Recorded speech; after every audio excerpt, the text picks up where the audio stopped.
The Ngonyama Trust Board came under fire in Parliament over 31 million rand in loans that it received from Parliament's Land Reform Portfolio Committee. The Auditor General, Tsakane Maluleke, has raised concerns over the fate of the loans. The Ngonyama Trust Board appeared before the Land Reform Portfolio Committee earlier this month. For more on this, I'm joined by Judge Jerome Ngwenya, who is the chairperson of the Ngonyama Trust. Judge Ngwenya, very good afternoon. Thanks for your time. Talk to us about the relationship between Ngonyama Trust Board and Ngonyama Holdings, please.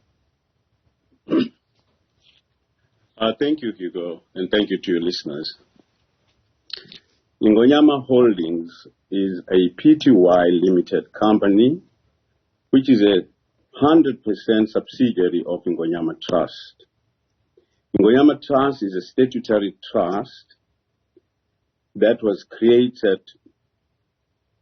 pre-94 to hold land in trust for the Zulu people. Now you are in 1997, it was amended so that there is a board that is appointed by the minister responsible for land in consultation with the king, the premier, and the chair of the Provincial House of Traditional Leaders. Yes, I'm the chairperson of the trust board. So you're chairperson of the two organizations? Yes.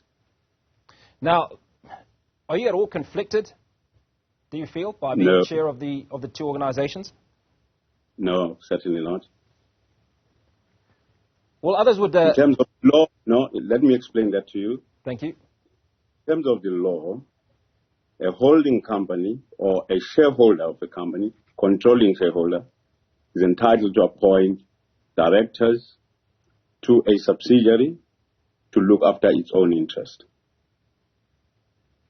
That is what has happened in this case. Now, the subsidiary, obviously, is the one that then approves the loans that are being talked about in question, the loans of the 31 million rand. Is that correct? No, it's the holding that approves that. Now, talk to us about the 31 million rand worth of loans. According to the Auditor General and Parliament's Land Reform Portfolio Committee, the 31 million rand has not been accounted for. What were the loans for? No, I don't think that you've got the facts correct. In Ngonyama Trust, you would look, if you've got your audit report, you'll notice that in paragraph 15, the Auditor General says that the trust, which is 100% shareholder of Ngonyama Holdings, is not required to prepare a report on its performance against predetermined objectives, as it does not fall within the ambit of the Public Finance Management Act, and such reporting is not required in terms of the KwaZulu-Natal Ngonyama Trust Act. So that's a starting point. Ngonyama Trust is not the subject of PFMA, but Ngonyama Trust Board is. The monies we are talking about are not monies that come from Parliament, are not public funds that are voted for, are monies that were generated by the trust over the years. So what the Auditor General says, it does not say that they have not been accounted for. He says there is a limitation on scope of whether those monies are safe because there was no accompanying loan agreement between Ngonyama Trust and the Ngonyama Holdings. That's the only concern that they raise. Now, Judge, I'd like to imagine that as a judge, you would appreciate that there are issues around corporate governance. Now, to loan 31 million rand to people and not have accompanying documentation is contrary to the issues around sound corporate governance, is it not? When you loan your subsidiary, because this money was given to Ngonyama Holdings, not to people, Ngonyama Holdings, to start operating. Sometimes it does happen. In this instance, if you know very well, the Auditor General does not say those documents do not exist. They say at the time of audit, which was long after the audit had closed. The audit closed on the 31st of July for the year ending 31st March 2022. The Auditor General asked for this information in August 2022. When was the loan advanced?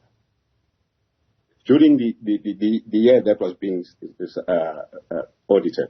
So the 31 million rand was advanced in a single year, and that year is a year ago. Yes, put it a year ago, yes. So what we are talking about, Hugo, so that you understand very well, because I don't think that you've got the facts correct. The Auditor General says there is a limitation on his audit because he was not furnished with a loan agreement. And notwithstanding having made that finding, they go further, though, to say that the loan agreement should have provided for interest, and they even calculate what that interest is. Even if there was no agreement about the interest, according to the Auditor General, they don't have the agreement because it was not furnished to them at the time they requested, which was long after audit. Audit having closed on the 31st of July. They request this information in August, which year now is still to be audited. So when you talk about corporate governance issues, let us get what are the facts on the table. At this stage, that year is still to be audited. They request information in the year that will end on the 31st of March 2023. That is where we are with that. So for you or anybody else to say when the Auditor General says, I don't have facts, but I make a finding, and you don't see that as an omission, I find that unfortunate. Well, Judge, the information that we're working with is information that is in the public domain, and that is what we are privy to at the moment. But the audit... Hold on. Tell me exactly where is that, because I've got the whole copy of the audited financials from which they were working. I'm not talking about what the politicians have asked, because they went beyond what was before them. So you say, what is in the public domain? Because what is in the public domain are the audited financials. If you read them, they don't say what you are saying. Well, my final question before we let you go, Judge. The audit, again, is investigating the finances of ITB, and there have been allegations of bribery with traditional leaders leveled by a number of Amakosi in different parts of the province. Leveled at you. How do you react to that information? Are you familiar with these allegations? No, I'm hearing that from you. I do know that in 2019, the minister made that insinuation. To date, I'm not sure how far she has carried on with that.